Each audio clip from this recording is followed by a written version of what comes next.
after they crashed the economy. And that means, Mr Speaker, next week 12 million pensioners will receive up to £470 more. That's an extra £1,900 over this Parliament, including 1 million pensioners in Scotland. And the contrast couldn't be clearer. The Shadow Chancellor called the triple lock unsustainable, and the Leader of the Opposition wants to means test the state pension so that she can cut it. Leader of the Opposition, can we bait it up? Mr Speaker, the triple lock was a Conservative policy. Rather than...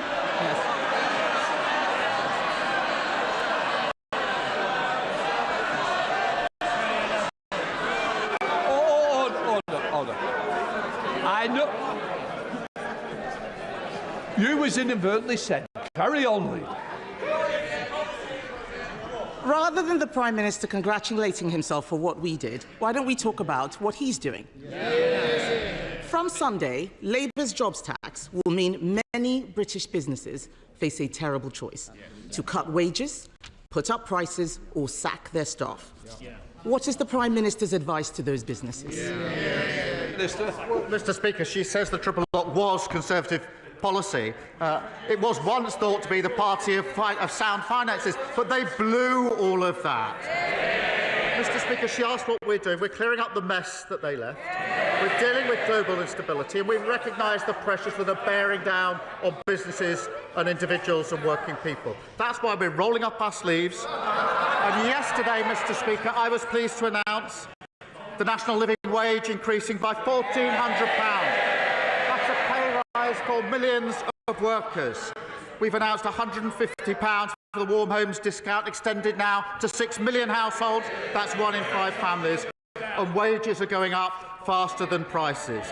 And never forget, the party opposite, worst living standards on record, inflation up to 11%, public services left on their knees. Mr Speaker, the only mess is the one that he made with his budget. They had an emergency budget last week that fixed nothing. He says he's bringing stability. All we see is fragility. During the election, the Prime Minister also promised that he would not increase taxes on working people.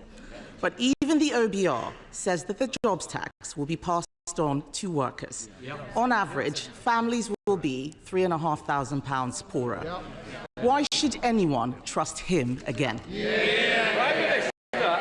Well, her fantasy figure is about as much use as Liz Truss's economic planning. And she turns up every week to carp from the sidelines about the decisions we made at the budget.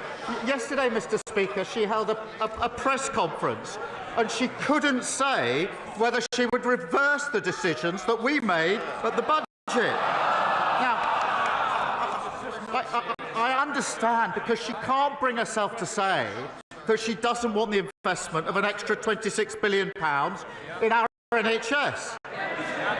I'm not surprised at that. That's 2 million extra appointments, that's 1,000 more GPs, a pay rise for nurses, etc., etc. But let me get her position right if I can follow it. She wants the extra £26 billion in the NHS, Mr Speaker, that was paid for by the national insurance rise. She wants that. She doesn't want to reverse the national insurance rises.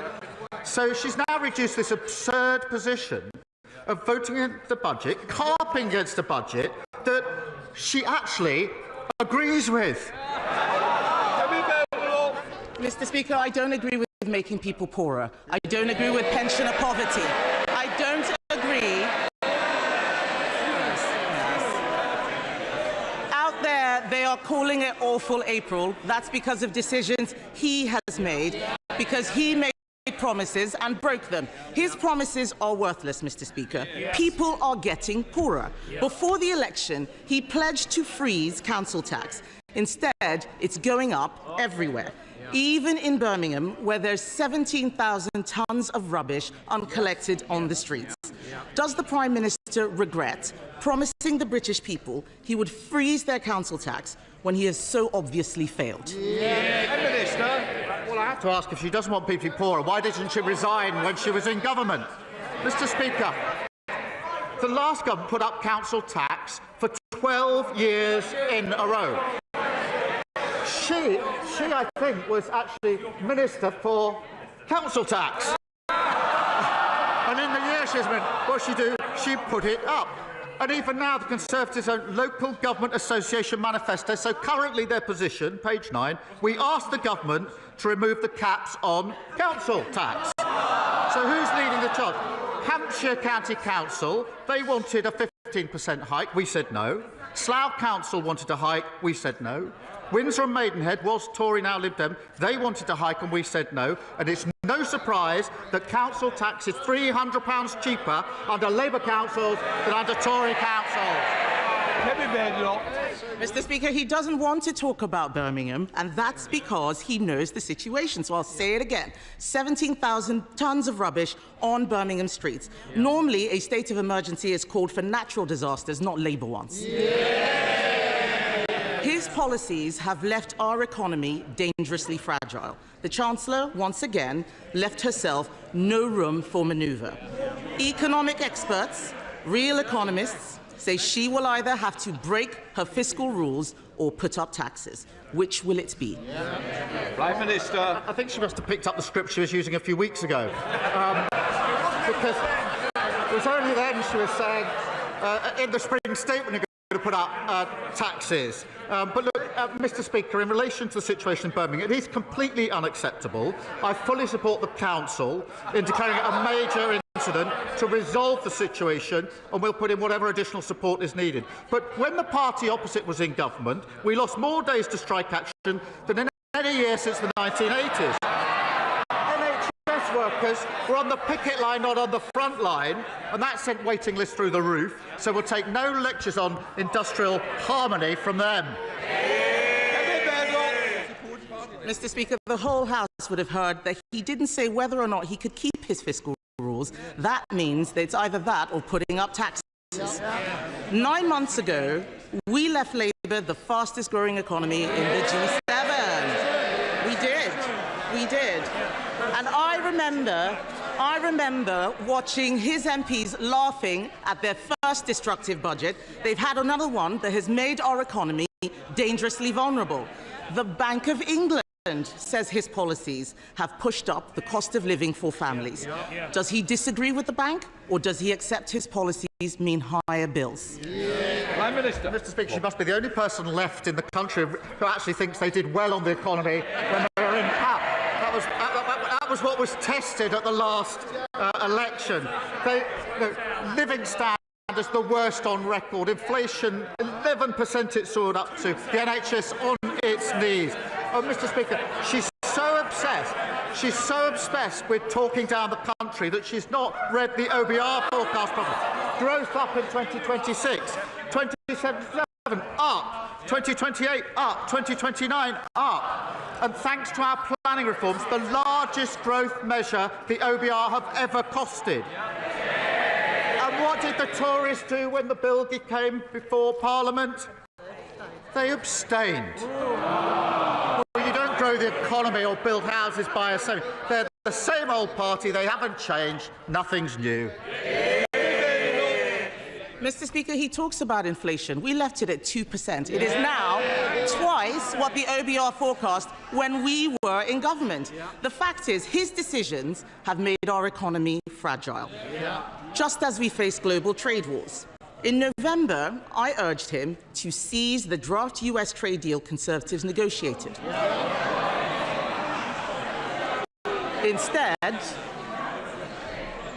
Instead, Mr. Speaker, he lost our most experienced trade negotiator. It's no wonder he can't get a tariff deal for British cars. On this side of the House, we secured investments for that industry. £600 million from BMW, £2 billion from Nissan, £4 billion from Jaguar Land Rover. Labour's record is a car industry in crisis, even before tariffs. There are 25,000 more jobs now at risk. He says he's preparing for eventualities. Can the Prime Minister tell us exactly what he is doing to protect the British car industry from his failure to negotiate? We're taking a calm, pragmatic approach and keeping our feet on the ground. There are constructive talks that are ongoing on a wider economic prosperity deal with the US. That is really important at this moment.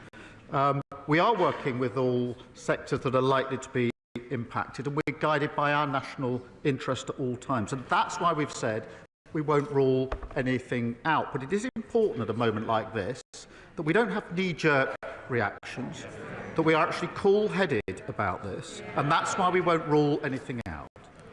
But she must be. She's the Trade Secretary. She was the Trade Secretary, Mr. Speaker,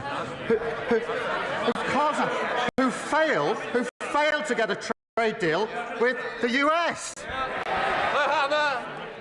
Mr. Speaker, today the Trump administration will announce new tariffs that will hurt working people in the US and around the world.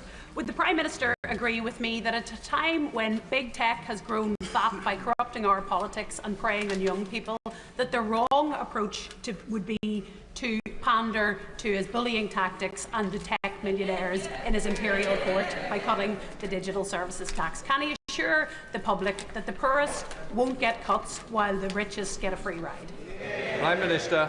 Well, I thank her for raising this. It is an important issue, and there are issues in relation to Northern Ireland in particular that we have to deal with very carefully. We will, Mr. Speaker, always put the national interest first, and that's why I'm pleased that talks are ongoing and they're constructive talks. I do believe that a trade war is in nobody's interest, and all of the sectors and industries impacted are of the same view.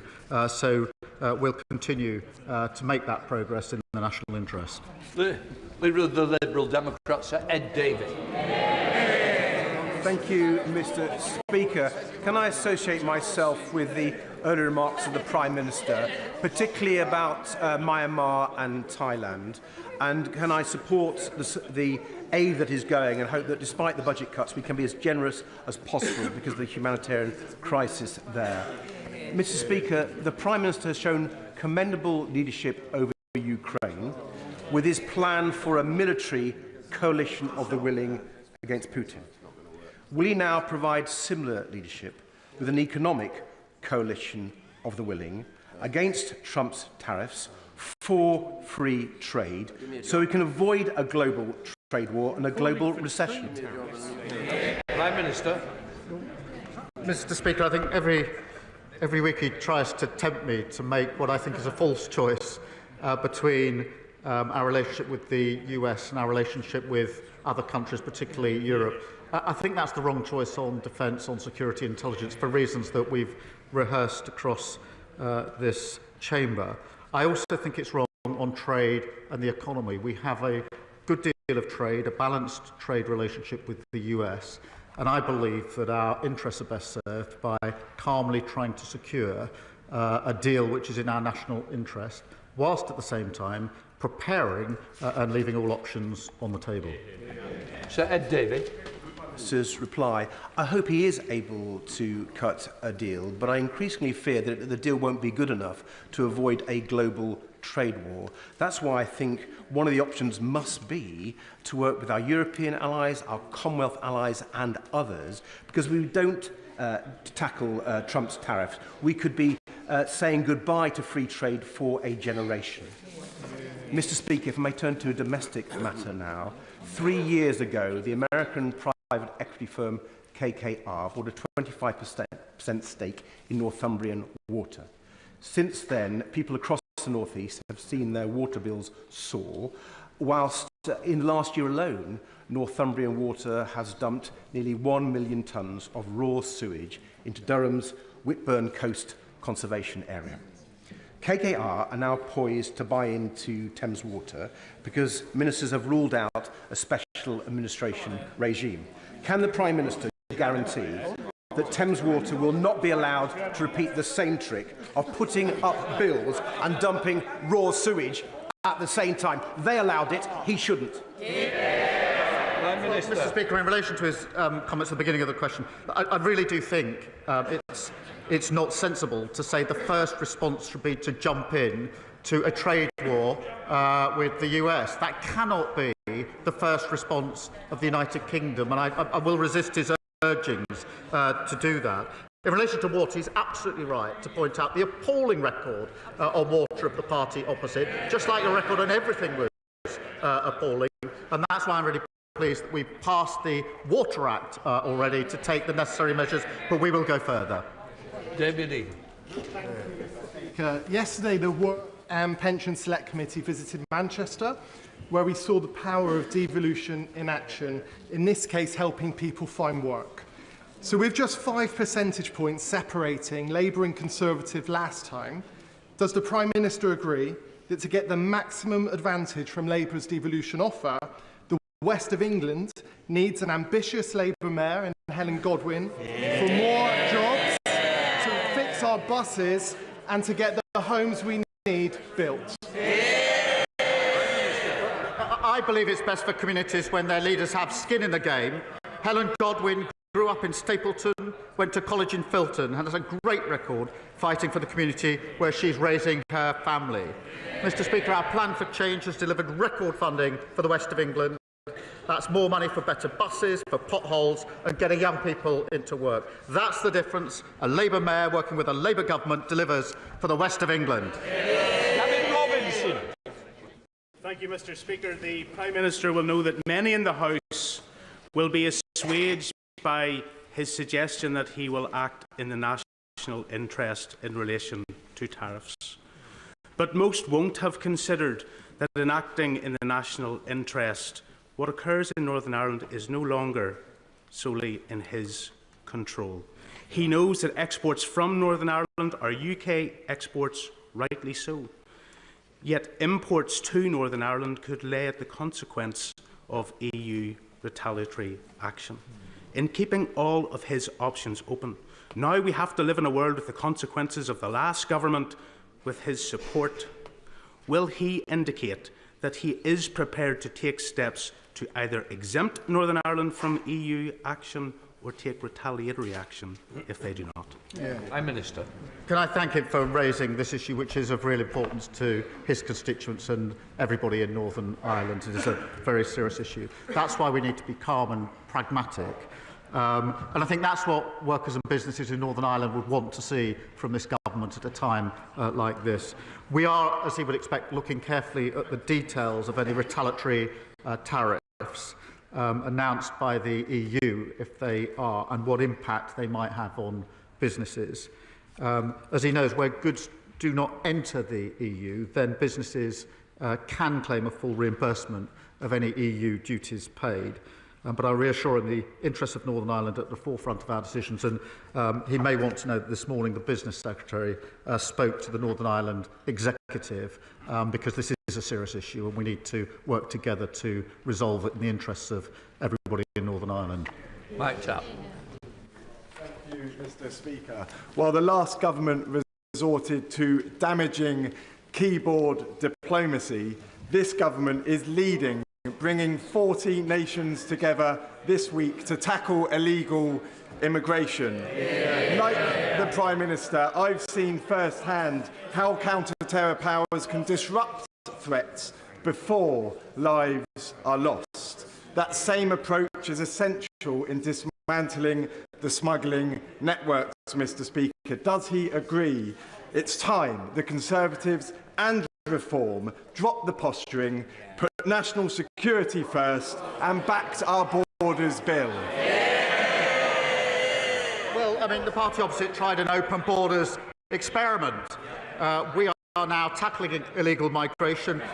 They talked about flights, Mr. Speaker. We've already removed 24,000 people with no right to be here. Under their Rwanda scheme, which was only ever supposed to return, I think, 300 people a year. What we've achieved in 9 months would have taken them 80 years. We've replaced a gimmick with a real deterrent. Tim Farrell. Thank you, Mr. Speaker. The Prime Minister has spoken very movingly and with genuine sincerity and affection about his time as a young man in the Langdale Valley in the Lake District in my constituency and how that helped to shape him.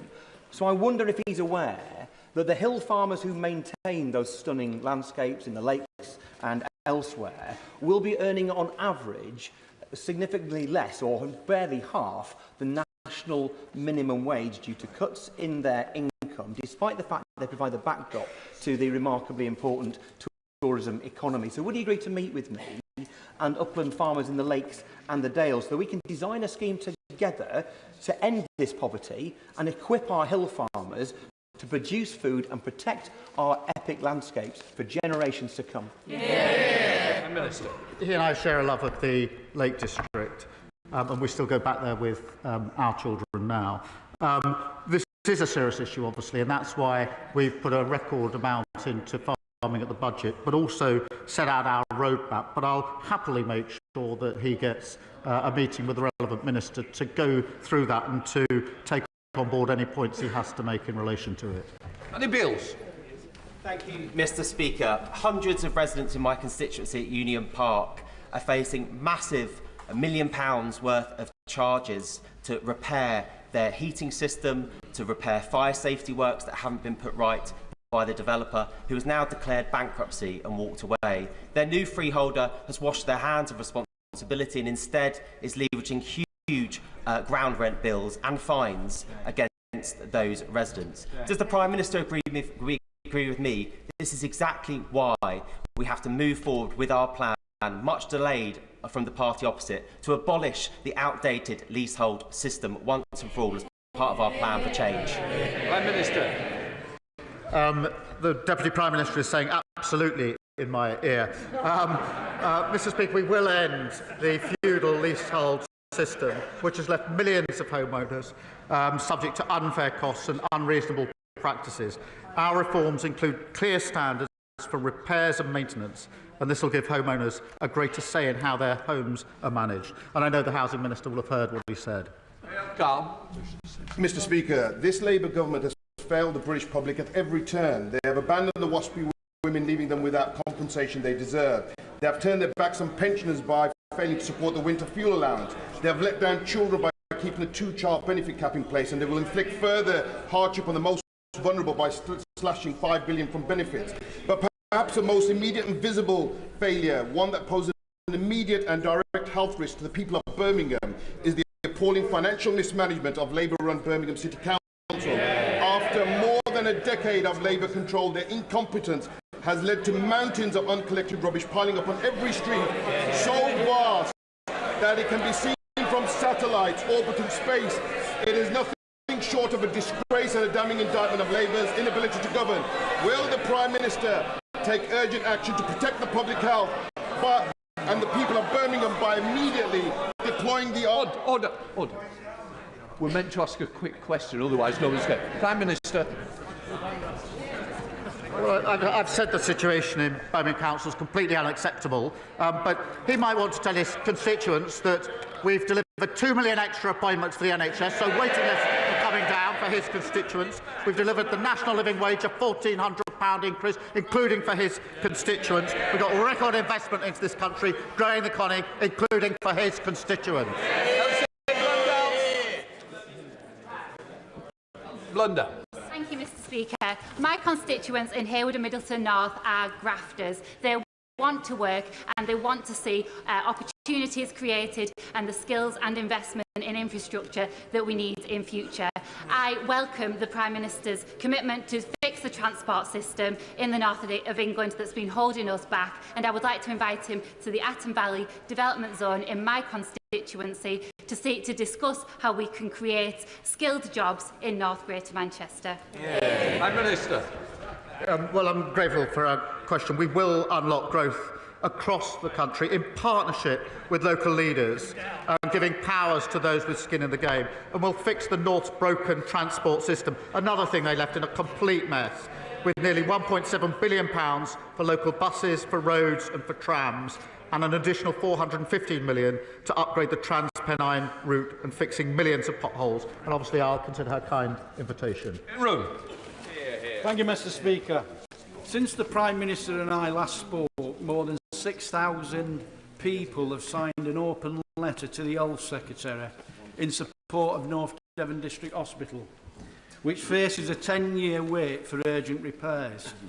Please can I ask the Prime Minister why the hospital is still being denied a ministerial visit And will the government consider the Trust's emergency plans, meet with me and the Trust so we can discuss keeping the operating theatres open beyond 2027 to meet capacity? Prime Minister.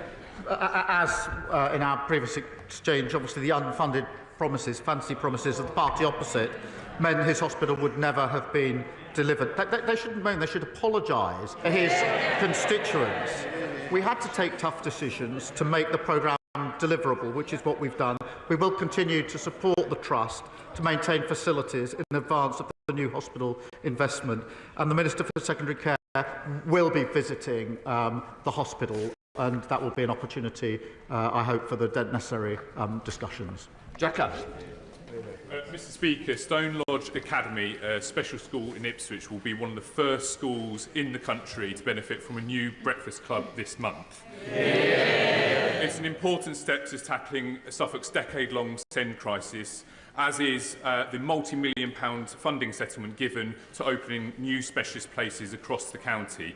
Can the Prime Minister outline what steps he will be taking to further break down the opportunities for all children as part of our plan for change? Yeah. Well, I'm very pleased to say, Mr Speaker, the first 750 breakfast clubs will open this month. And I'm pleased there's an early adopter in his constituency, as well as in the constituency of the Leader of the Opposition. I'm sure she will welcome that one of these weeks.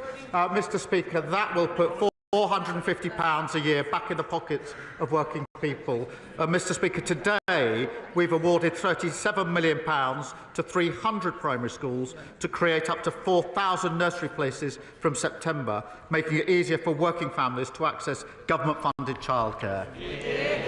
Martin Vickers. Thank you, Mr Speaker. 2,700 workers at Scunthorpe Steelworks are facing redundancy, many more in the supply chain, and many of them are my Brigg & Gould constituents. It's welcome that negotiations are continuing, but whatever the outcome, significant support is going to be needed for to support the local economy. I know that all those affected would appreciate and be reassured that if the Prime Minister could give an indication that he was personally taking an interest in this, and that at some point in the not too distant future he would meet with me, neighbouring MPs and the council leader to discuss the way forward. Prime Minister. Well, I'm grateful to him for raising it. I do take a personal interest. I went to Scunthorpe to talk to the management and the workers there a short while ago and understand firsthand the challenges and how deeply worrying it will be for those working there and their families and the community as a whole. And that's why there are negotiations. I do call on the company to accept the offer of financial support that has been advanced so we can achieve a sustainable future for the workforce, for the industry and the local community, because I do believe there's a bright future for steel and needs to be a bright future for steel, but I do take a personal interest in it. Thank you, Mr Speaker. Too many of my constituents are struggling to get access to a GP appointment when they need one. Our GPs are trying their best, but they're struggling with capacity, outdated buildings and outdated tech, all because the party opposite broke the front door to the National Health Service. Can the Prime Minister reassure my constituents that our plan for investment and reform will ensure they will be able to see a GP when they need one? Mr Speaker, we are focused on delivering real results for patients by scrapping unnecessary targets, bringing back the family doctor and requiring online bookings to help the 8 AM scramble. We're investing an additional £889 million to reinforce the front door of our NHS, and that's the biggest increase for over a decade, and that mean hundreds more GPs since we came to power. And this week we've announced record investment for community pharmacies to deliver more services for patients and free up GP time. Thank you, Mr Speaker. The recent NHS England report laid bare a catalogue of failures which left a patient with a history of violent aggression, unconfined, untreated and completely unmedicated for 9 months until he killed Ian Coates and a young friend. friends Grace O'Malley Kumar and Barnaby Webber from Taunton in my constituency. Will the Prime Minister join with me and the people of Taunton paying tribute to the families who have campaigned on this? Will he confirm that a public inquiry is to begin? And will he confirm that in the context of 50% cuts to integrated care boards, that mental health services, both in the community and secure, will not suffer from those cuts? Prime Minister. Can I thank him for raising this tragic case? And I do pay tribute to the families. Often in cases like this, including this case, I find it hard to think how I would actually respond if I was a family member in circumstances like that. I'm not sure I'd have the courage that they have to campaign in the way they campaign, and I pay tribute to it. We do need to get to the bottom of all of the issues here, wherever they may lie, and that's what we will do. Imogen Walker. Mr. Speaker, in Hamilton and Clyde Valley, my constituents are struggling to access the healthcare that they desperately need. 1 in 6 Scots are on a waiting list. Yep. Meanwhile, in England, the waiting lists have been coming down for the last 5 months, and more than 2 million appointments have been made available. Does the Prime Minister agree with me that the SNP-led government should stop blaming everybody else for their failures, when Scotland's broken public services are their responsibility? Well, Mr. Speaker, she's right. Over 60,000 Scots have been stuck waiting for tests or treatment for over a year. That's a 46% rise in 1 year. I had to check that figure because it's so staggering. 46% rise in 1 year. And despite this backlog, almost 50,000 fewer operations are being carried out compared with before the pandemic. Mr. Speaker, compare that to England, where we've driven down waiting lists with over 2 million extra appointments and scrapped NHS England to cut bureaucracy. Scotland's NHS is in desperate need of reform, but the SNP have no strategy, no plans and no ideas. Thank you, Mr. Speaker. Earlier, the Prime Minister seemed reticent to answer a direct question on his jobs tax. So, next time he comes to my constituency to enjoy the beautiful Buckinghamshire surroundings of Chequers, will he go 5 minutes up the road to Wendover, visit Rumsey's handmade chocolate, and explain to Kate Rumsey why his and his Chancellor's choices have led to a 15% increase in their costs, that they've already had to lay people off and reduce the hours of those that they still employ? Is that what he meant by growth? I'm happy to tell anyone why. £22 billion black hole left in the last week. They've crashed the economy. They've ruined our public services.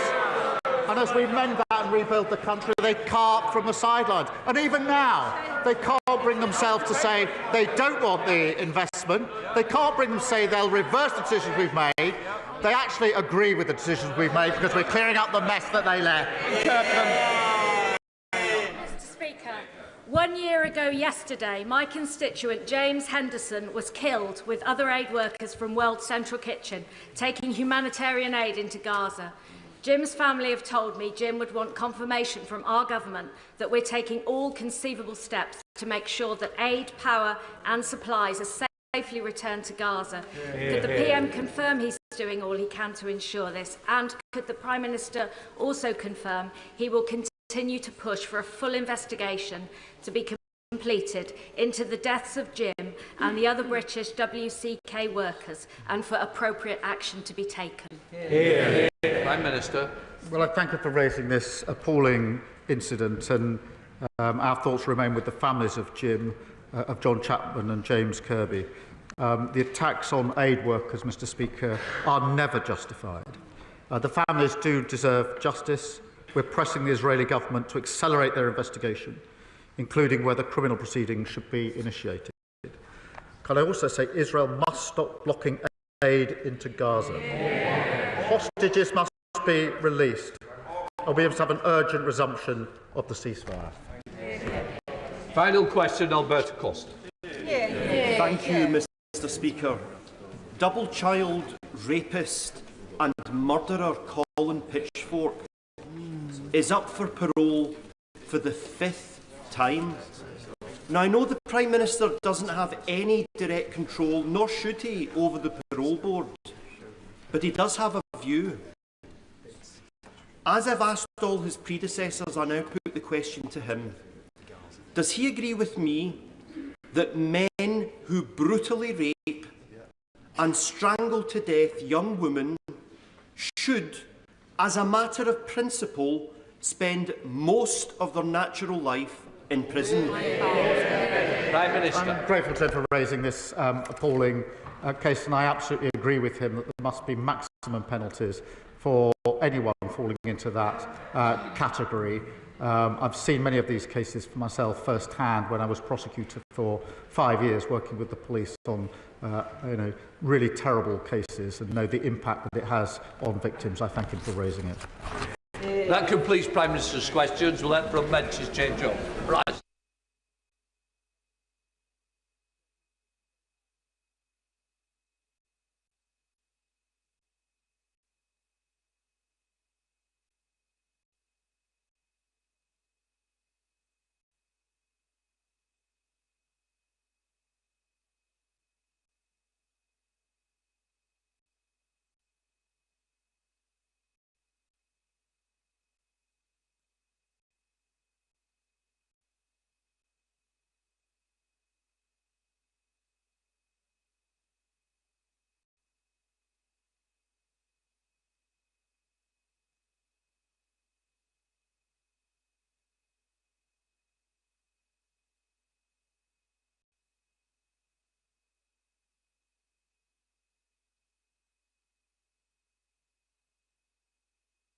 Right, let us come to the urgent question.